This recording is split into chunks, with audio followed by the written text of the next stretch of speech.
At about 6 o'clock on the morning of the 14th of January, 2018, a 17-year-old girl climbed out of a window of a house on a quiet street in Perris, California, and started walking. She had a mobile phone she had found in the house. It had been deactivated.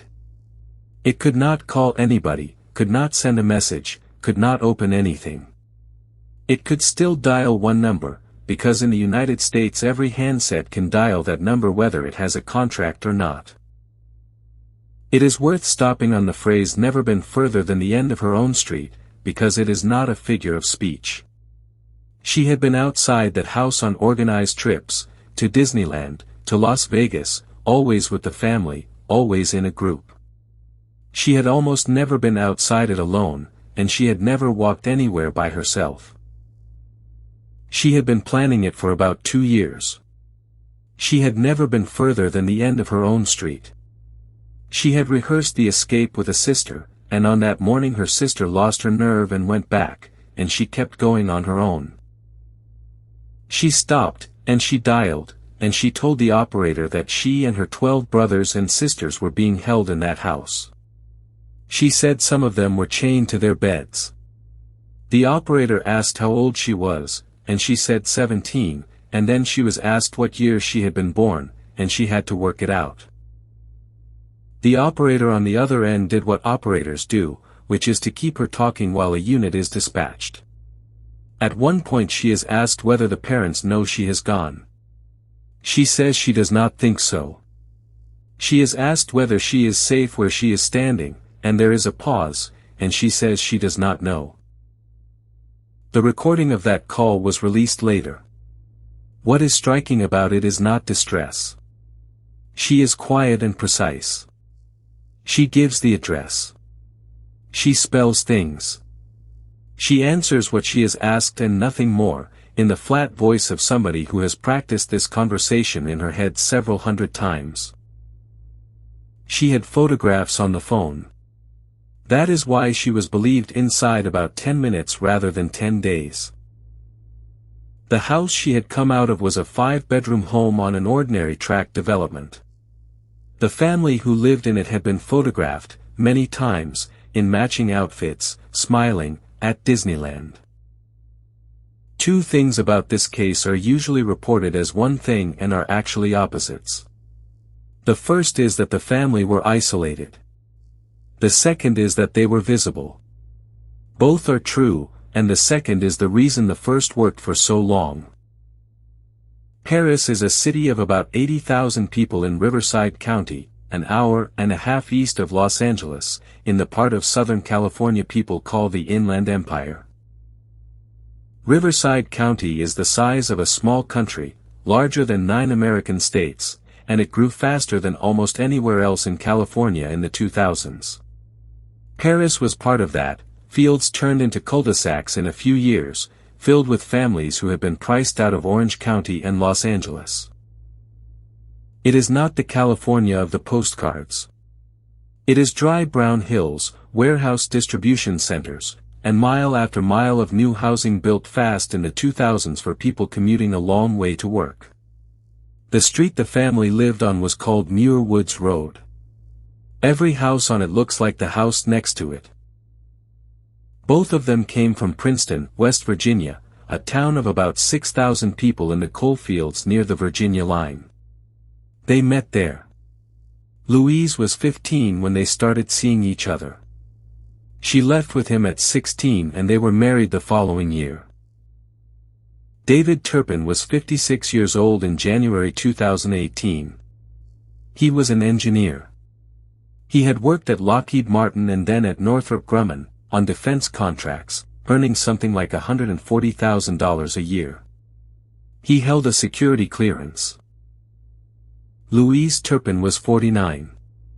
Between 1988 and 2015 they had 13 children, the eldest born when she was 19, the youngest when she was 46. On paper the family looked like a success story of a particular American kind. 2 people from a poor town, a defense engineering salary, a 5-bedroom house in California, and more children than anybody could keep track of. There was even a bankruptcy in between, filed in Texas in 2011, with debts of several $100,000 against that same salary. 13 children. That number is the first thing anybody remembers about this case, and it is worth sitting with, because 13 children is not something you hide. 13 children is something you are seen with. And they were seen. That is the part of this that separates it from almost every other captivity case.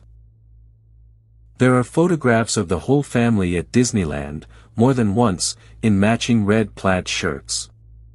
There are photographs of a trip to Las Vegas where David and Louise renewed their wedding vows in a chapel with an Elvis impersonator, and the children stood in a row behind them in identical outfits, and it was filmed.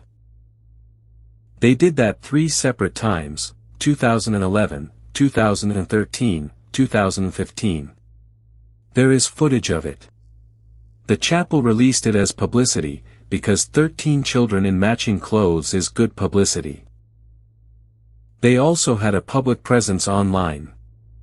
There was a Facebook page. There were pictures posted for birthdays. The eldest daughter had, at one point, an account of her own. None of it said anything, because none of it was allowed to. In the photographs the children are thin and pale and they are standing very still. People who looked at those pictures at the time thought, large religious family, homeschooled, a bit intense. Nobody thought, those children are starving. That is not stupidity. It is the shape of what we expect. A family that hides children keeps them out of photographs. A family that puts them in matching outfits and takes them to Disneyland is doing the opposite of hiding, and so the photographs worked as a kind of alibi. His parents gave an interview after the arrest. They said they had no idea. They said the family had told them God had called them to have that many children, and that the children were homeschooled, and that when they had visited years earlier everything had seemed normal. Whether that is true is not something anybody can settle from outside. Louise had a sister who did try. She has said publicly that she asked repeatedly to visit, that calls went unanswered for years, and that when she pushed, contact simply stopped. That is what happens when the only person who can raise an alarm about a household is somebody the household can cut off. There was a second alibi, and this one was written down and filed with the state of California. The house on Muir Woods Road was a registered private school. It was called Sandcastle Day School. Its principal was David Turpin. Its entire enrollment was his own children. This is legal, and it is easy. In California, to operate a private school you file an affidavit once a year. You state the name, the address, the number of pupils, the qualifications you claim. Nobody comes. Nobody inspects. It is a filing, not a license. It is important to be fair here, because this is the part of the case that gets used as a weapon. Home education in the United States is normal, legal, and overwhelmingly done by parents doing their best. The affidavit system exists because a state that inspected every home educating family would be doing something most people would find intolerable. But the trade-off is real and it is not evenly distributed. The families who benefit from the light touch are the overwhelming majority. The families it conceals are very few. And the cost of concealment, when it happens, is paid entirely by children who have no way to report it, because reporting requires knowing that your situation is unusual. What that affidavit did was remove the single most reliable mechanism society has for noticing that a child is in trouble, which is a teacher seeing that child 5 days a week. No truancy officer was going to call, because the children were not truant. They were enrolled. In a school. At home. With a principal who was their father. Those affidavits were filed for several consecutive years, listing a school and a principal and a number of pupils that went up as the children got older. Every one of them was accepted, because accepting them is what the system does. California receives thousands of such filings a year and inspects essentially none of them, and that is by design, not by failure. The Texas years matter because they are where the pattern set. In Rio Vista the family lived on a patch of land in a mobile home with the children, and a neighbor there later said he had seen them outside perhaps twice in years. When the family left, the property was left in a state that people who cleared it did not want to describe. They had also moved. Texas first, Fort Worth, then a property outside Rio Vista, a small town south of the city. Then Murrieta, California, in about 2010. Then Perris.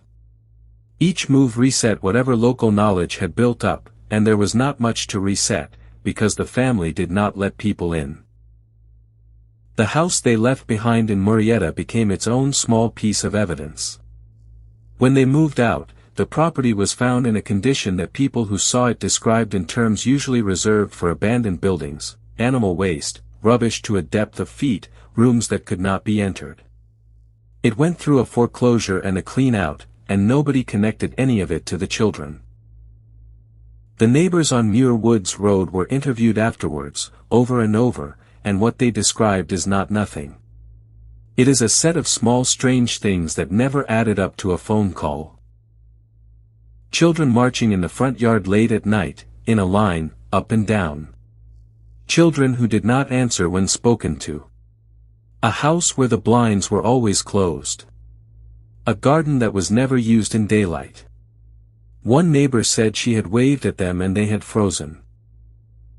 Another said he had spoken to the father a few times and found him friendly enough and slightly odd. Somebody noticed there was never a school bus. Somebody noticed the children all seemed the same size.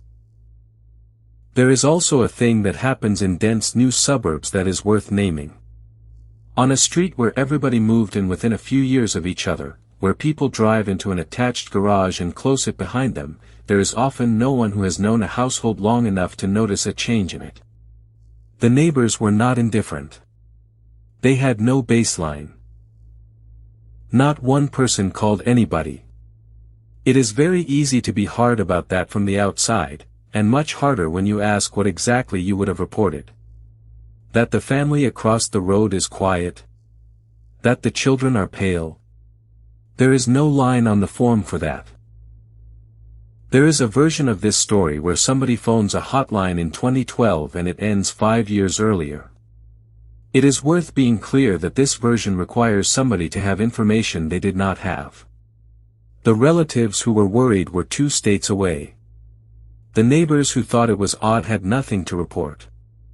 The school inspector did not exist. The one intervention anybody can point to came years earlier, in Texas, from within the family. Relatives had visited and been unsettled. Some of them stopped being invited. One relative later said that when they asked to speak to the children alone, that was the end of the relationship. This documentary is not going to itemize what happened inside that house, because the 13 people it happened to are alive, most of them are young, and several of them have chosen to speak for themselves. What has to be said, because it explains everything that follows, is the scale of the deprivation. When deputies came in that morning, the 29-year-old eldest daughter weighed about 82 pounds. Several of the children had never seen a doctor. One had never seen a dentist. The youngest, aged 2, was the only one who was not visibly malnourished. The routine is the part that is hardest to take in. The household ran at night, awake until the early hours, asleep through the day. Meals were at fixed times and could not be varied. There were rules about where you could stand. Punishments escalated over years from being made to stay in one place, to rope, to chain. Some were restrained, first with rope, later with chains and padlocks, for periods measured in weeks and months. Food was controlled and used as punishment. Washing was allowed roughly once a year. And there were also the things that make it unbearable in a different way. The parents bought food the children were not allowed to eat and left it where they could see it. There were toys still in their packaging, never opened. There was a house full of the appearance of a childhood. What they did have was each other, and that is not a small thing. The escape plan was built between siblings over 2 years.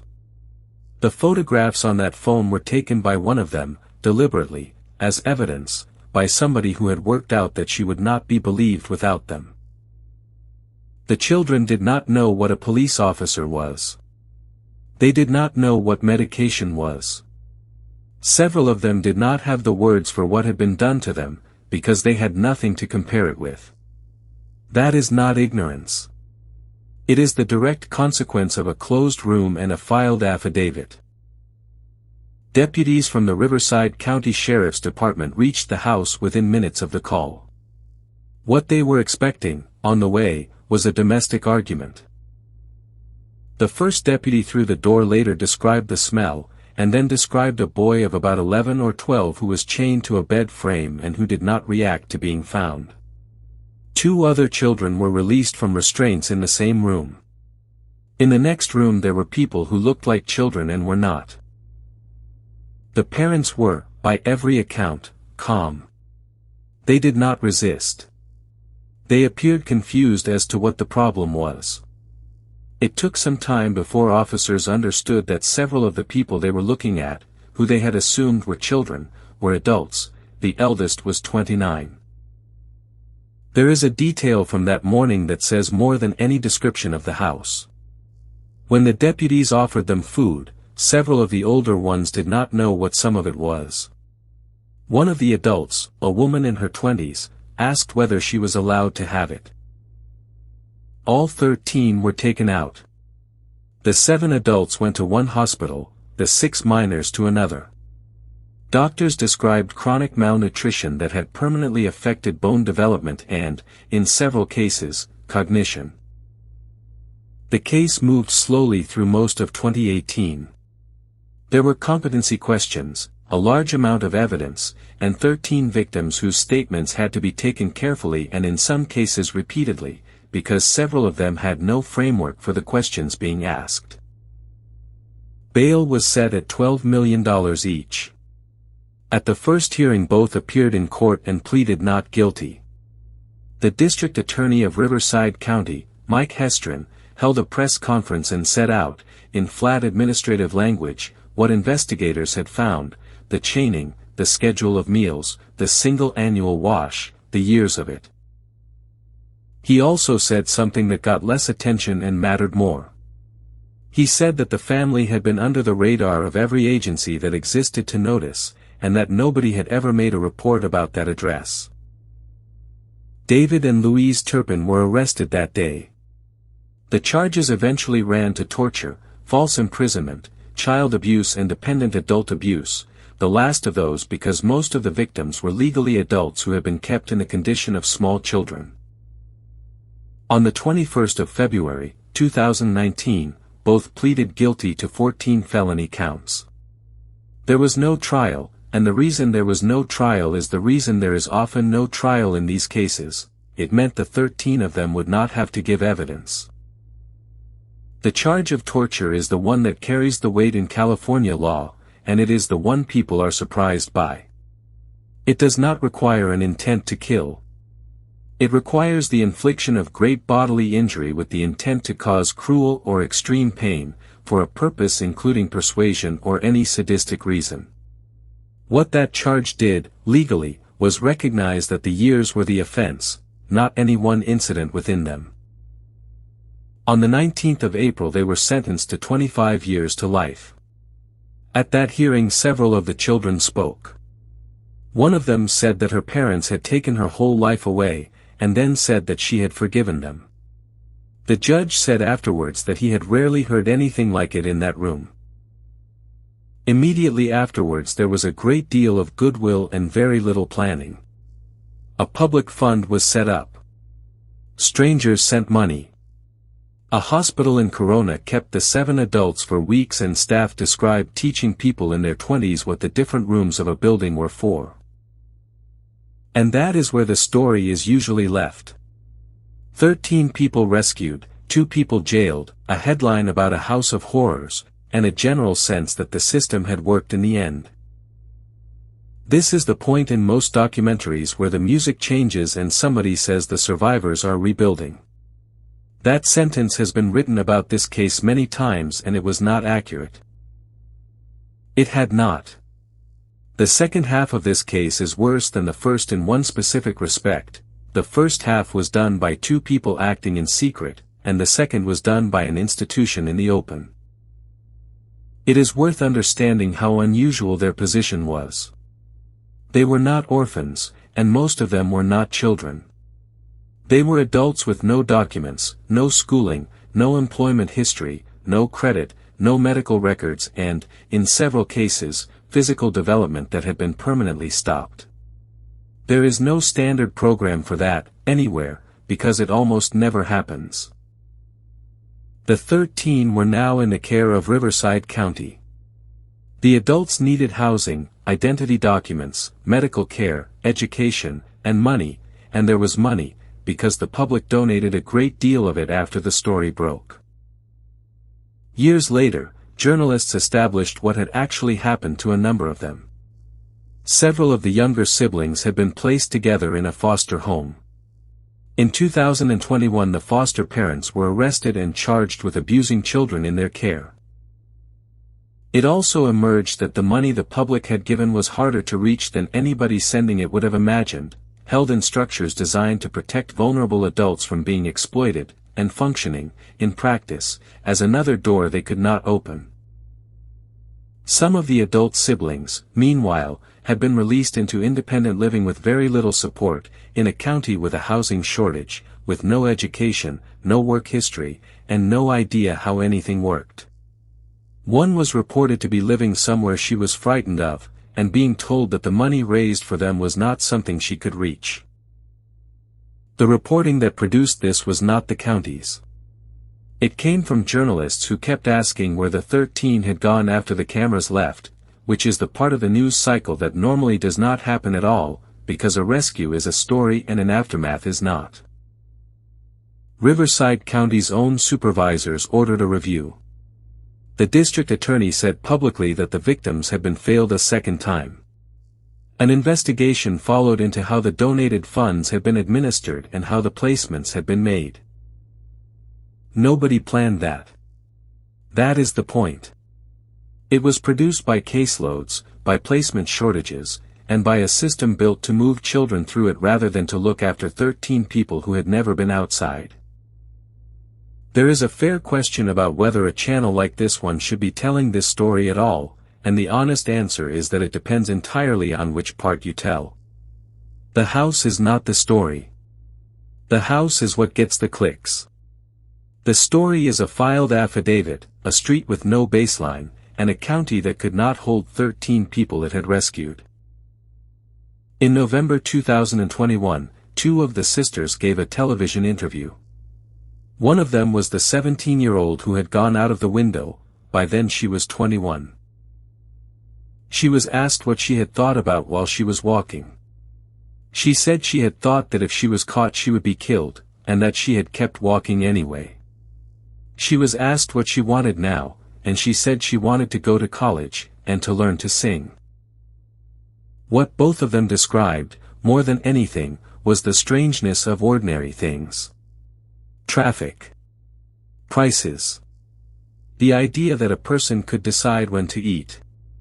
One of them said that the hardest adjustment was not fear but choice, that having options was itself exhausting when you had never had any. Her older sister described learning, in her 20s, what a supermarket was for. Both of them have been careful, in everything they have said publicly, to talk about the future rather than the house. There is one more thing they have both said, in different words, that is worth carrying out of this. Neither of them describes the escape as brave. Both describe it as arithmetic, that the risk of staying had, at some point, become larger than the risk of the window. Several of the 13 have never spoken publicly and there is no reason they should. Their names are not in this documentary. The 2 who have chosen to be public have done so on their own terms, and the most useful thing anyone watching can do with this story is take it as they have framed it, which is as a story about what happens after. David and Louise Turpin are serving 25 years to life. They are held separately and have had no contact with their children. The house on Muir Woods Road was sold. It is lived in by somebody else now. Riverside County set up new procedures for large sibling groups. Whether any of that would have caught this family in 2014 is, again, not knowable. California changed its rules afterwards, a little. There have been repeated attempts in the state legislature to add oversight to home-based private schools, and they have repeatedly run into strong objection from homeschooling families who, reasonably, do not want to be treated as suspects because of one case in Perris. That argument has no clean answer, and it is worth being honest about that rather than pretending otherwise. The mechanism that hid these 13 people is the same mechanism thousands of ordinary families use without harming anybody. If you want a single number that holds this case, it is not 13. It is 0, the number of reports made about that address, in 3 states, across nearly 30 years, by anyone at all, before a 17-year-old made the first one herself. What is not arguable is the sequence. A man filed a piece of paper that removed his children from every register that would have counted them. He then photographed them, in matching clothes, in the most public place in America, and posted it. And there is a practical thing worth saying, since this is the sort of case that makes people want to do something. The professionals who work in this area are consistent about what actually helps, and it is not vigilance about strangers. It is that reports get made when somebody has known a family long enough to notice a change, which means the useful thing is usually the boring thing, knowing the people on your street.